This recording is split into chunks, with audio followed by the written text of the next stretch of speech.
Morning. Well, it's a great pleasure for me to be here because I'm in a learning process when it comes down to POTS, and I've already learned a lot, so I'm very thankful.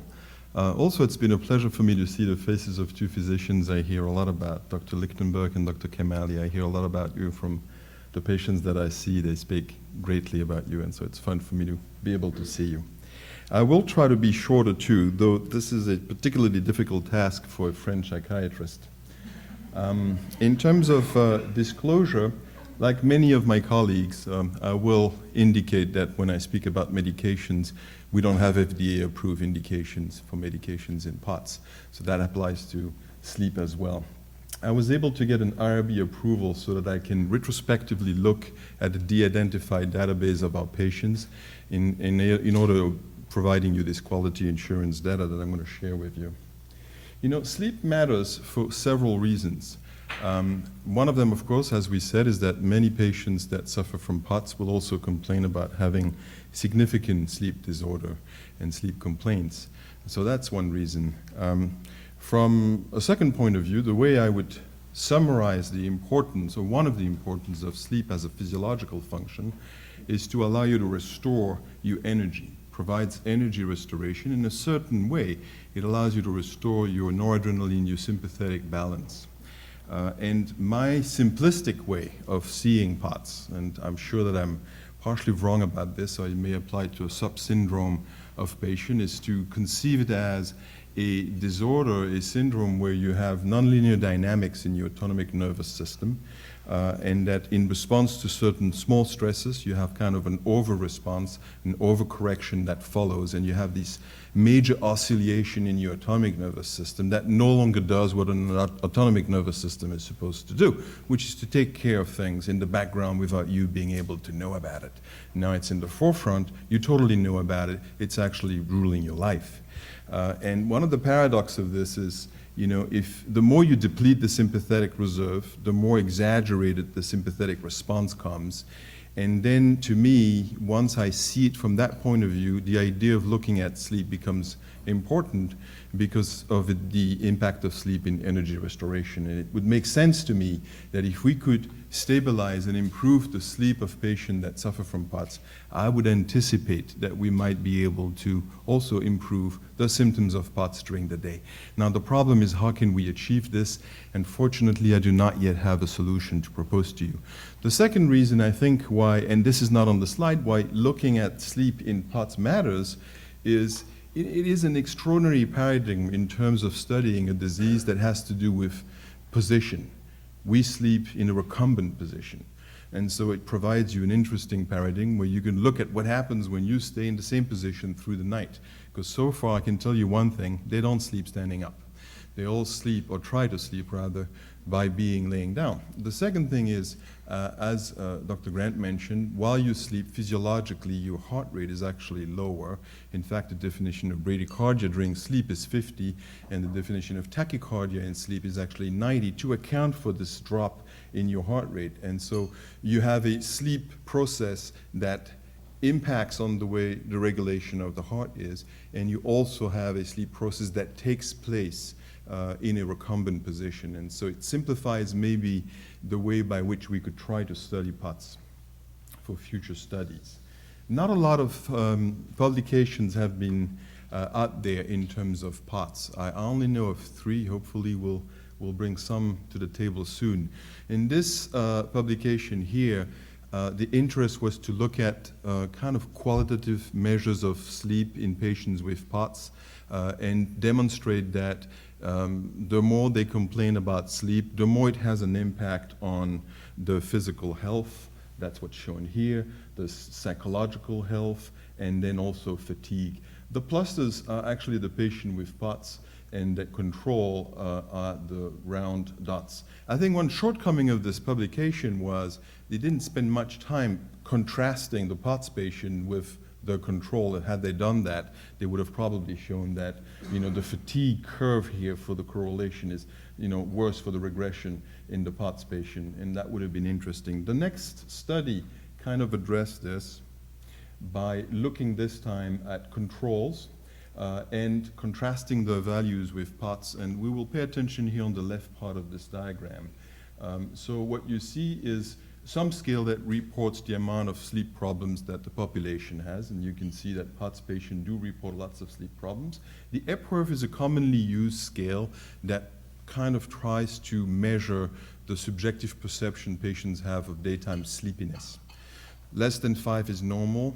More than 10 is considered pathological daytime sleepiness. In this study, what they show is that indeed the POTS patients do report, in average, excessive daytime sleepiness. And of course, I think what's interesting, we'll reproduce the same data, is the variability in that report. I think it's very difficult for a patient with POTS to fill the scale with daytime sleepiness because they feel crappy, they feel fatigued, they're pretty sure they could sleep, but actually they can't sleep because they actually cannot sleep, which is the bottom line for some of them, as we'll see in a minute.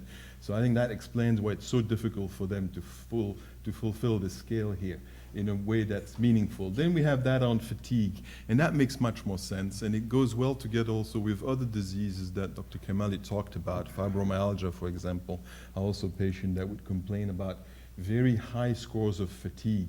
We don't have good measures of fatigue, so it tends to usually be a visual analog scale, and that's what this shows here.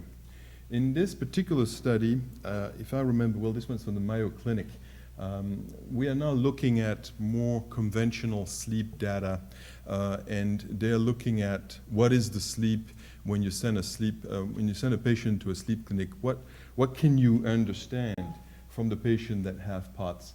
You know, interestingly enough, what they show is not a lot of difference compared to the control. And I would suspect that this is a population of patients that may not suffer from very severe POTS, though I don't know that. They don't describe it. But you'll see in a minute when we show you some data. One of the things that I find intriguing, for example, is the heart rates in REM and non-REM and REM here for the POTS patient are pretty comparable to patients that don't have POTS. And I find that a little odd. You will see why in a minute. So if you look at the sleep efficiency, and I would prefer that you look at this measure here, which is the correct measure of sleep efficiency, where we divided TST by the TIB, they have extraordinarily good sleep efficiency.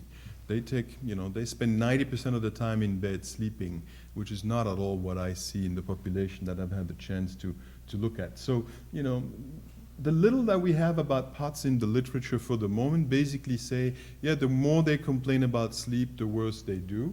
They have more fatigue and more daytime sleepiness than control. And when you look at conventional sleep measures, they tend to not be very different than other people that come through a sleep clinic. And I would beg to differ from that. So let's describe our first 17 patients here. What we have is, as you can imagine, a population essentially of predominantly female.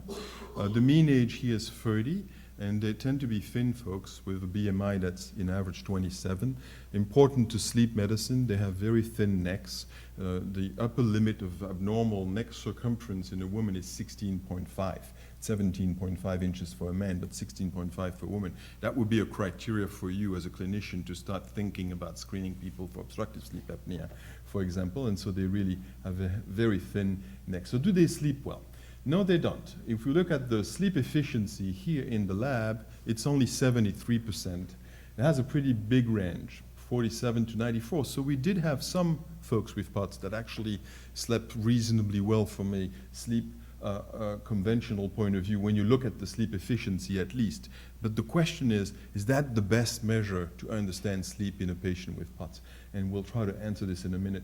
When you ask them before they come to the lab how much do they think they sleep, they report about sleeping about 6 hours. The range here is tremendous, which goes well together with the difficulty people have in general, POTS or not POTS, in understanding how much they sleep. So it goes really from I don't sleep at all to I sleep 10 hours or even more than that, as you can see.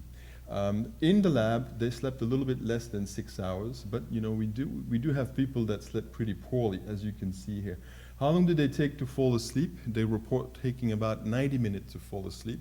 And I should have added here, oh well, I have it here. And then in the lab, we actually measured that the mean is 56 minute for them to fall asleep. But I just want to point to the range. This is a range. I should have probably brought to you an interquartile range, but I didn't think about doing it that way. So some folks fell asleep really quickly, at least one, but some people really took a long time for them to fall asleep. You know, I'm interested in nocturia because we did some studies on how the bladder function, and in that point of view, I'm tracking the report of how many times people say that they wake up to go to pee and go back to bed. It's about 1.3, which is, you know, not significant, 2 being pathological, but in this young population, it's probably noteworthy. And in that respect, the desmopressin might actually be another interesting avenue I had never thought of before. So let's quickly see if they have sleep-related breathing disorder, which would be really important because it would impact also the cardiovascular health. And they don't. They don't have more problems than the general population. The mean apnea-hypopnea index is only 6. It goes a little bit higher, you know, when they are sleeping on their back as opposed to on their side or on their stomach. During REM sleep, where your muscles are more relaxed, it goes up a little bit. This is totally classic finding. They don't have central apneas. They tend to have decent oxygen saturation, and they tend to not suffer from hypoxemia, which would be the major consequence that we would look at from people who have sleep apnea. Though we did have one person at least that did have hypoxemia. That was related, of course, to a sleep apnea syndrome. In fact, out of 17, 2 came back for a titration with PAP. You know, the positive airway pressure, which is basically a CPAP machine to try to keep the airway open. Do they suffer from the sleep-related breathing disorder? Another way to look at it here is to use those 2 cutoffs. So an AHI greater than 5 is considered abnormal, but an AHI greater than 15 is what usually is requested to start somebody on a CPAP machine. So in conventional sleep medicine, we would focus on AHI greater than 15. And by the way, AHI greater than 36 are the ones that gives you an odds ratio of 3.3 for increased risk for, you know, sudden death or for stroke. So you get a sense about the spectrum of severity of an AHI here. So if we look at it this way, only 3 of them meet that criteria. And in fact, the third one will probably need to come for a CPAP titration. We looked at whether or not they have REM sleep-dependent obstructive sleep apnea. Sometimes people only have kind of the sleep apnea in REM, but we actually really don't have that as a finding either. Do they report sleepiness? So now we come to our mean Epworth, and the mean Epworth here in this population is 9.6. So they do report sleepiness. It's annoyingly low. And I say annoyingly low from the ridiculous point of view of how our clinical work is being judged by the insurance. If I wanted to prescribe these folks medication to try to help them with daytime sleepiness, I'm kind of screwed there because it's kind of low, and the first thing people would say is, well, I mean, they say they have no sleepiness at all on your Epworth here with 0. But some people do report really very highly pathological sleepiness. As I said, I think the problem here is it's difficult for these patients in particular to fill that scale. We may need to think of another way of trying to measure sleepiness. The conventional objective way we use in sleep medicine is the MSLT, where we put them through the ordeal of having several naps and see how quickly they fall asleep during the day following their sleep study. I say it's an ordeal for them because I expect that they're going to stay there for the whole day, and they may not necessarily easily fall asleep. But we may learn a lot from this because not only we see how quickly they fall asleep, but we see the architecture with which they fall asleep, and we can see whether they fall asleep with an early stage of REM sleep. That might be an important thing for us and an important avenue to explore medication that are sometimes used, for example, in diseases like narcolepsy. So, do they have another primary sleep disorder? So the two reasons you send a patient to a sleep lab usually is to see whether they have primary sleep disorder that disrupt the continuity of your sleep, and whether that explains why they are sleepy during the day. So you don't tend to send to a sleep lab, by the way, somebody with an insomnia complaint. An insomnia complaint is I can't sleep, but I'm not sleepy during the day. But if somebody can't sleep, or if they can sleep, but they're sleepy during the day, you send them to the sleep lab to see if they have disruptions of the continuity of their sleep. Mostly, usually it's coming from sleep apnea. About 10% of the population, predominantly more males than females, until you reach menopause for the females, and then it's about the same. And then the other disorder that fragments the sleep continuity is the periodic leg movement. That is distinguished by looking at how many movements you have per hour. They have a mean of 17 movements per hour, but how many movements actually are related to an arousal? They have a mean of only 2.4.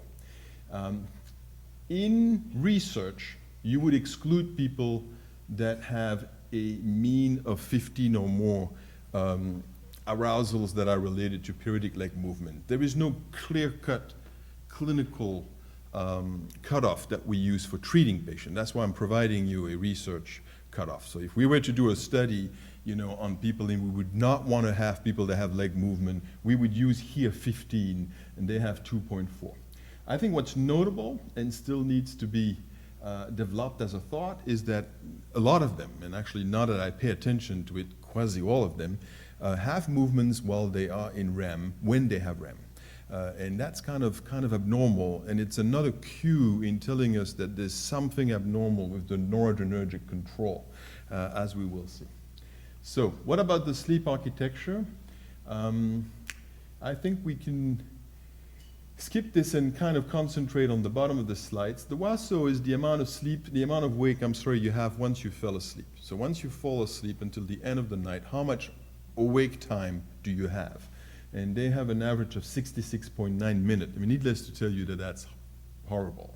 The main definition of insomnia in most insomnia trial is that on a diary you would self-report 60 minutes or more. That's the cutoff for the best insomnia trials. And now, why is it the cutoff for the best insomnia trial? Because self-report is always higher than what you have in a PSG. So here, in a PSG, they have objectively measured 66 minutes of wake after they fall asleep, which indicates that they cannot maintain sleep. Not only they can't fall asleep very well, they take nearly an hour to fall asleep in average. They believe they take 90 minutes. They take nearly an hour to fall asleep. But once they're asleep, they cannot maintain sleep. And that's what you have here with the sleep maintenance that's of 84%, though we don't really know what the good normal cutoff is for sleep maintenance. So let me show you the price for the best sleep amongst those 17 POTS folks. And I am not going to go through 17 slides. I selected a few, but this one was selected because it's probably the best one. The reason I wanted to show this slide to you is kind of to introduce to you what should you pay attention to on a report from a sleep study, for example. So let's first pay attention to this diagram here. This is the sleep architecture. What you have is wake, REM, falling asleep stage 1, light sleep stage 2, stage 3, which is slow wave sleep. And the way we look at it is every 30 seconds of EEG is scored, and we assign to it one of these stages. And then we do this by saying, well, if you spend more than half of that page in that stage, that's the stage we're going to call this. And that's just the way we do it. It's imperfect, and that gives us an idea of the continuity of the process of sleep. And this actually gives you a good idea what sleep architecture is in a young person. You fall asleep rather quickly, as in this case. You have a little bit of light sleep. Then you have a lot of slow wave sleep. And then you may come back to awakening, should normally not do that, go back to slow wave sleep, and then a very short episode of REM, which is the rapid eye movement, and then you repeat this cycle with some slow wave sleep here, REM, repeat the cycle with slow wave sleep here, REM, slow wave sleep, REM, and then less slow wave sleep as you go, except that this particular individual, surprisingly here, at the end of the night, after prolonged episode of REM, suddenly has a massive amount of slow wave sleep, which is not kind of traditional. But you get a best sense of what a normal sleep architecture is when you look at this here. Normally what you have is each of these cycles, you have less and less and less slow wave sleep, and that's part of the fundamentals of homeostasis of sleep. It is done so that when you recover, you will exponentially increase how much slow wave sleep you have initially, and you will just have a more exponentially, sloping curve of how your slow wave sleep goes down through the night. If your sleep architecture is done this way, you can best recover from sleep deprivation. If you didn't have a sleep architecture like this, you can't recover from sleep deprivation because you would have to sleep many more hours to compensate for the hours that you have stayed awake too long, for example. So the way to have a homeostatic system is you sleep deprive yourself, and the next night you just have a more exponentially declining curve of your slow wave sleep. The good news also is, because most of your slow wave sleep is at the beginning of the night, if your night happened to be cut or shortened by any environmental factor, sleep being a metastable physiological process, you can easily reverse it. Well, at least you would have got the buck for your money and spent the beginning of the night in recovering what you needed to do, recovering your energies. What you do in slow wave sleep, you recover energy. Here, you release growth hormone. You feel better thanks to the slow wave sleep here. Now, of course, with age, you have less and less slow wave sleep. So though this is the best example of a normal sleep architecture, it actually is not normal in the sense that we have this surprising beginning here of slow wave sleep for this individual at the end of the night. Now, I want to introduce you to this line. That's the heart rate. I'm not going to call it heart rate variability, because a lot of us in this room are going to start thinking about, the spectral analysis derived measures of heart rate variability. But I will call it the variability in the heart rate. All it is each 30 seconds, what was the mean heart rate? And then you plot it through the night. And you can see, well, you may not know yet, but this is tremendous variability. I will show you an example of what people who don't have POTS heart rate is at night. And so there's an enormous amount of variability here. There's some physiological variability. In the REM here, you can see there's more heart rate variability, and that's what you expect in anybody. At the moment you enter REM, the control of your heart is dysregulated, and you actually have more variability. I think what's interesting here too, and you may not see it because this particular individual falls asleep really quickly, but I see this about half the cases, and I have no explanation for this. If you look at this part here, this is a part when this person is awake. There's much less variability of the heart. The moment this person is starting to fall asleep, the moment this person is starting to have way more variability of their heart. No explanation for this. And I see it in many persons. You can get a sense of this here too. This is another episode of wake that lasts about 10 minutes. Let's pay attention now to the blue bar. These are the movements of the legs. You can see this is a problem for this particular individual. The pink bars are going to be critical here for all the rest of the talk. Every pink bar represents an arousal. So what you have here is an awakening. So these are consecutive 30-second pages during which the majority of the page is wake. But that doesn't capture how many times when you're asleep does your EEG show that you came back to a level of being aroused, which lasts at least 3 seconds per definition of the Academy of Sleep, and less, of course, than 15 seconds, otherwise it would be called wake. So I need you to pay attention to the continuity of this line for the sleep, the architecture, but then also this amount of density of pink lines here that represent disruption to sleep and arousals. Here you have snoring, here you have hypopnea, which is a decrease in the amount of airflow that you have coming in. Obstructive sleep apnea, you will rarely see them for the reasons I told you. So basically this slide is to tell you that none of these 17 individuals has a normal sleep architecture. And the sad news about this is they were mostly young. They were mostly young. Now, it may be because of the POTS disease. It might also be because of some of the medication that they're on. At this level, this is only hypothesis-generating talk. I haven't had a chance yet to even look at the complexity of the medication regimen that each of these individuals is on, and there may be a pattern there. So in terms of what would be best measure to capture POTS, well, I don't think it's going to be any of the conventional measures, but one of the ones that you can derive from a conventional sleep study is the amount of arousal that you have per hour. So in average, they have a total of 23 arousal per hour. And that goes from 6 to 42. There's only 60 minutes in an hour. So somebody has 23 arousal per hour. That's a lot. You can try tonight, go sleep next to your partner, and just shake them slightly until they get aroused, and do that 20 times per hour. And then you'll see the next day how they feel. If you look at the non-specific arousals, the ones that we cannot relate to snoring, a leg movement, or an apnea, they actually have a very high index too. They have 16.6, you see. The arousal that are related to apnea is only 2.5, to snoring is only 1.8. Obviously, we're going to need to develop better measure than this to be able to prove our point. When you look at what's the proportion of their arousals, which I told you were already quite elevated, that's actually non-specific, 70%. 70% of the arousal is non-specific. So you send them to a sleep lab hoping you're going to find a primary sleep disease that's fixable, and you don't find a primary sleep disease that's fixable. What you find is nasty sleep with a lot of arousals, and arousals that you cannot actually understand what are the cause of these arousals. It looks to me that it's going to be related to that variability in heart rate and maybe also pain. If you look at how many of these 17 folks have more than 50% of the arousals that are from non-specific causes, it's 15 out of 17. And the two that don't are the ones that had the highest scores on the periodic leg movement, though not super high, and the sleep apnea. So that's why they had arousals coming from primary sleep disease that hopefully we might intervene on and help them. This is a patient coming from Camille Frazier's clinic, but knowing that she doesn't have POTS, but she had some complaint about nightmare in the setting of PTSD. But that's what I want you to pay attention to.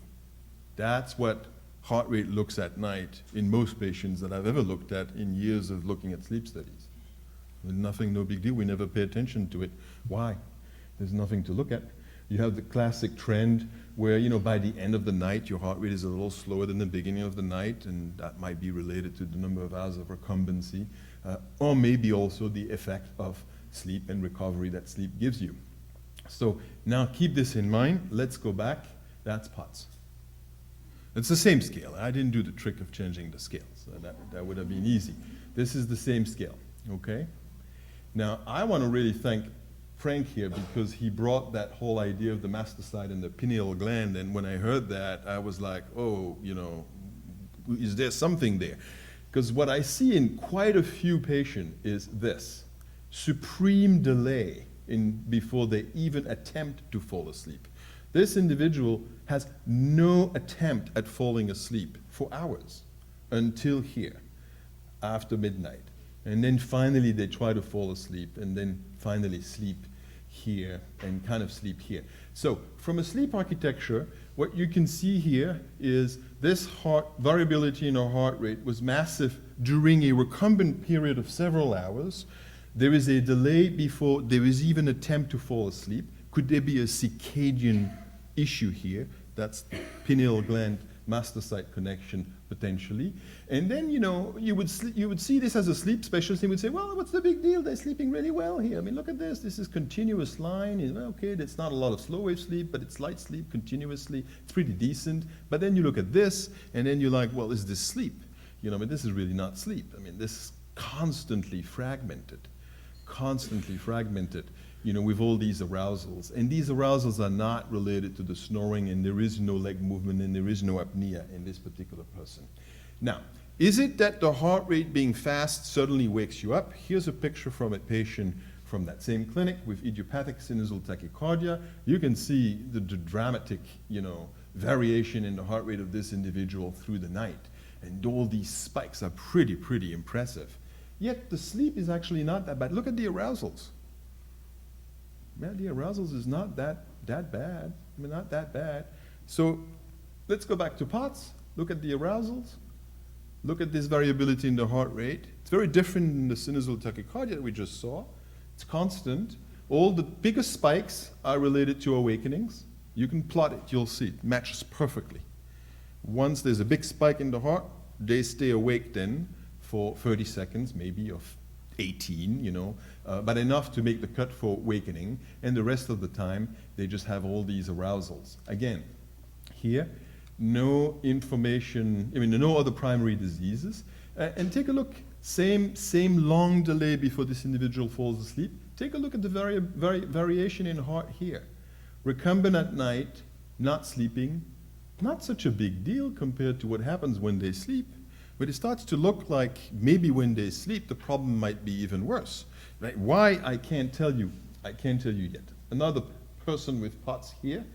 This time you can start to see a little bit of a resemblance here with some normal sleep architecture, though again, by the end of the night, they're still trying to have a lot of slow wave sleep, which by the way means it's going to be very hard to wake up at the end of the night. A slow wave sleep is sleep inertia. I mean, you just cannot wake up from slow wave sleep. Like try to wake up your 8-year-old when you go to a party and it's midnight and they have to go back home. That's what sleep inertia is. They're drunk, they like totally, cognitively impaired, they don't know what's going on, they can't think, they can't walk, you have to carry them on your back. That's kind of what it looks like. So you're not supposed to wake up with slow wave sleep at the end of the night. Now here, every time you're in slow wave sleep, every time you have much less variation in your heart rate. It would be tempting to think, oh well, that slow wave sleep protects the heart, and then once you can be in it, then you have less variation in your heart rate. But I doubt that that's what it is, because if that's what it is, then I don't see why I would have a totally abnormal distribution of slow wave sleep.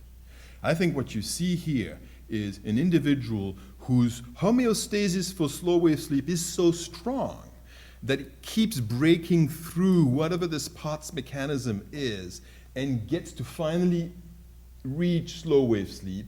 And at that time, it is able to do so because the variation in the heart has finally calmed down. Another thing that's striking is, so as you can see, in slow wave sleep, you kind of are protected from these arousals, but in REM too. Look at REM here. Much less arousals. So in REM, where you have normally, for any one of us here, more variation in your heart rate, they don't have that much arousals in REM. They don't. It looks like in REM, they sleep in a normal way. It's in non-REM that they sleep in an abnormal way. The only thing that's abnormal about REM is the leg movements. And we'll see this even more here. Look at this amount of leg movement here at the end of the night. The very unusual pattern of leg movement. Most leg movements, when you have them, it's like the very first slide I showed you. It's the beginning of the night. Restless leg movement, maybe a connection with low dopamine, etc., low ferritin, etc., etc. But that's a very unusual pattern where you have more restless, more periodic leg movement at the end of the night, right there, right in REM. Very abnormal. Normally in REM, you don't move. Your dog and your cat move a little bit. Your dog move a little bit in REM. They move their legs a little bit, but humans don't. They don't move in REM, normally. So a connection here, something to explore. Other diseases where you move in REM is REM behavioral disorder, a very rare disease that tend to come with the older age. Other diseases where you have REM abnormalities, narcolepsy, cataplexy. Interesting here, again, look at this heart rate. Think about the mean here. Patient is unable to fall asleep, though it doesn't take that long. This is, of course, crappiness. Huh? I mean, that's like falling asleep, waking up, falling asleep, waking up. I mean, this is not sleep. Though it is a little bit, but if you come into this room and say, hey, you're doing, I'm not sure the person would say I'm sleeping fine. But what I want to show you is this increase of the heart rate. Look at that. Now they've been recumbent for hours, and now the heart rate starts to go up, instead of going down. So another abnormal pattern here. So what were our data on the heart rates? Well, our mean heart rate during wake was 89. No big deal there. But our mean heart rate during REM, and I put REM first because in REM you're supposed to behave more like when you are awake, is 70, so it's low, which is what we expect, but it's not 59, like in the study that I showed you.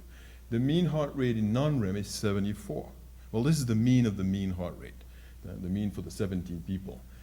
It's 74. It's not supposed to be 74. They're 30-year-old. I mean, it's supposed to be 50. They're 20. They're 18-year-old. It's supposed to be like 50 through the night. So something's really wrong here. So we're coming to the end. Quickly, since we have that on people that have, abnormal breathing problems and obstructive sleep apnea, then the question is, well, I mean, can you take care of this problem they have once you put them on a CPAP? So this is the CPAP titration.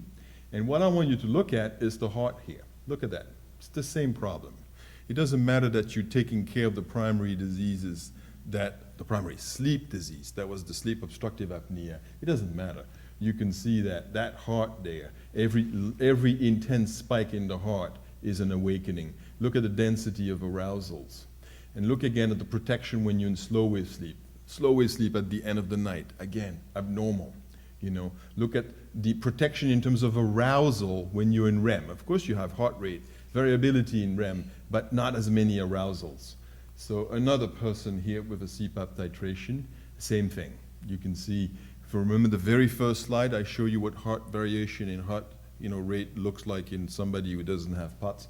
You can see here how disruptive this is. Again here, a more conventional finding. It's about maybe a little bit more than half have this. Hours of recumbency, very little attempt to fall asleep, two attempts here. Okay, but a pretty intense variation in the heart. Heart comes down here, finally able to fall asleep. But it's quasi-causal when you look at it like this. Okay, in here, REM, leg movement, end of the night. You have more REM at the end of the night. That's just normal physiology. So, let's conclude. Sleep disorders in POTS, what have I learned so far? Well, I've learned that we have about the same prevalence of primary sleep disorder, obstructive sleep apnea, periodic leg movement, as in the general population.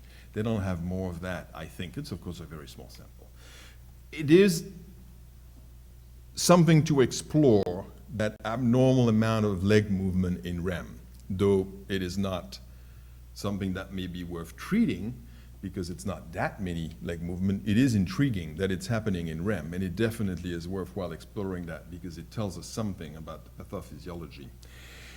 The major disruption to sleep are demonstrated by the intense arousal indices and also by the absence of normal sleep architecture. So when you take these two things together, and we would need to have a better measure for a publication, for research as an outcome, but for me as a sleep medicine clinician, when I look at that, I have a lot of arousals and I have no normal sleep architecture. That's how I know they're not sleeping well, if anybody asks me. The vast majority of these arousals are non-specific. I don't have an explanation for them. They appear to be linked to the variation in the heart, and they may be related to pain. Pain is usually what we query when we see a lot of non-specific arousals. And of course, it all comes back to some of the earlier talk about C fibers and pain, and whether that's not also an issue. Wakefulness is maintained through several circuits that basically are part of the brainstem reticular formation, and they go into the thalamus through the posterior hypothalamus and the basal forebrain. They, fortunately for us, wakefulness involves several neurotransmitters, not one. If it was one, we'd be in bad shape, because that system is down, man, life wouldn't be fun. So the neurotransmitters are glutamate. I bolded noradrenaline here because a lot of my thoughts is around that, but it's also acetylcholine, and I should have bolded histamine and start thinking about that for some folks per Frank's talk. And then, of course, orexin, which is interesting because orexin is what's involved in the pathophysiology of narcolepsy, which we're seeing a few polysomnographic findings that are not the most classic, but that are part of what we see also in narcolepsy. In sleep physiology, to be able to produce slow-wave sleep, you have to inhibit the arousal system, and you do this by increasing the GABAergic neurons that are located in the brainstem, the thalamus, the preoptic area, the basal forebrain. To reach REM, or paradoxical sleep, it's called paradoxical because you can't move except your eyes that are moving fast. That's why it's paradoxical. You have to activate your cholinergic neurons and inhibit your noradrenergic neurons and other neurons that simulate behavioral arousal, and that's why you don't move also. And so here, we know there's some problem here. That's why I keep coming to this noradrenaline excess activity at night. So in the end, to me, as a conclusion, when I look at the sleep qualitatively as I did of patients with POTS that I had the chance to be involved with, it looks to me like we have a same central process. And I don't mean central as a neurologist, like a CNS central. I don't know what the etiology of it is. What I mean is the same pathway that is involved in POTS, and most probably in the sleep problems. It seems to me, like from observing the sleep, that there is an intense connection here. The diagnosis that I have when they leave the lab, a diagnosis that may seem to most people, well, you're saying things that are opposite, but we are not saying things that are opposite. I diagnose them with insomnia because they cannot fall asleep, they cannot maintain sleep. They for sure meet criteria for insomnia, and it seems related to the POTS, and we have the ICD problem of not having the proper code for it, and I also diagnose them with hypersomnia. For two reasons. One of them is most of them will tell you that they are sleepy during the day, and that's hypersomnia, and that the cause of that is all that sleep fragmentation that we see. It's also important for me to retain this diagnosis because that will be linked to reimbursement of medication. In insurance industry doesn't care about this. And so not much will come. If I only diagnose them all with insomnia, it would be impossible to come up with any treatment plan. What treatment plan can we come up with? Well, one of them is to try to decrease the arousability. The easy way to do that is just to give an FDA-approved Z-drug, zolpidem, zopiclone, Zaleplon. These are the FDA-approved hypnotics, so you could use a benzodiazepine like temazepam, and what they do, they decrease arousability. Do I think that that's the way to go? Not at all. Because when you do that, all you do is you increase light sleep, and actually you decrease slow wave sleep, and so probably it wouldn't be hugely useful to do that. So I think we need to concentrate on increasing slow wave sleep. The real problem is, how do we do this? We don't have a lot of medication that increase slow wave sleep, and I would say we don't have a lot of medication that do not increase serotonin and noradrenaline that also increase slow wave sleep. And I'm trying to shy away from medication like mirtazapine or trazodone because in the end, they may be doing things to neurotransmitters that I'm trying to avoid, and those things would be worthwhile in a paradigm of treating a depressed individual, but they may not necessarily apply in a paradigm of trying to help somebody with POTS. So drugs that increase slow wave sleep, we not have a lot. We have gabapentin, which at least might be also interesting for the ones with leg movement. Tiagabine doesn't even have an indication here. Tiagabine has one indication only for seizure, certain type of seizure. And I actually think that doing this is basically a Band-Aid, because I think that the problem is not, oh, if they had more slow wave sleep, they would do better. The problem is, why do they not have more slow wave sleep, and why do they have this abnormal pattern of slow wave sleep? That's the problem, and that's what we need to treat. So I think that this would still be a Band-Aid if we did this. It might be tempting to increase REM, though that's extremely difficult to do. There are not many drugs that allow you to increase REM. And I would say the only way in America to increase REM, since the only drug I know that increases REMs exists in Europe, would be to maybe start thinking about how many antidepressants they end up on. The antidepressant decrease REM. And so maybe the best thing to do here is to start peeling off the antidepressant. Now, why would I want to actually increase REM? I don't have a lot of data to tell you why I would want to do this, but it seems to me that at least in REM, they don't have a lot of arousals. And so, though nobody recovers much from being in REM, because it is a state of high metabolic consumption, 95% of what you consume being awake, at least they don't have arousals, they have continuity of sleep. They have a break, they're finally sleeping continuously. So that's why I would try to respect the REM, though I'm starting to wonder what would happen if we did this with all those leg movements, and it certainly wouldn't fix the problem. It would also be a Band-Aid. In terms of the questionable circadian disruption, I am absolutely impressed to see how many, many patients I've seen only fall asleep at 2 o'clock in the morning. There's no attempt to fall asleep before. It really seems like they have a circadian delayed disorder. And whether they have that or whether that's part of POTS or the cause of POTS, that I have no clue about. We have no data on this anyway. It's never been studied. And actually, interestingly, I think 95% of them have used melatonin, and they haven't found it very useful. But again, when do you use melatonin if you have delayed circadian disorder? I mean, if you use it too early, it's not going to be that useful. You have to time it in a different way.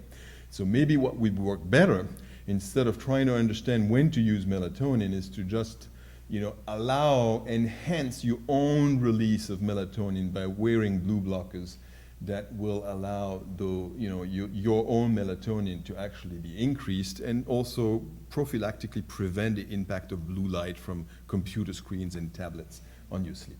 So you should also treat the primary sleep disorders. That will be critical if you want to use certain medication to increase slow wave sleep here. And you will need a PAP for that, CPAP, and maybe for the leg movement, maybe gabapentin. And I'm finished. The question will come later. Thank you.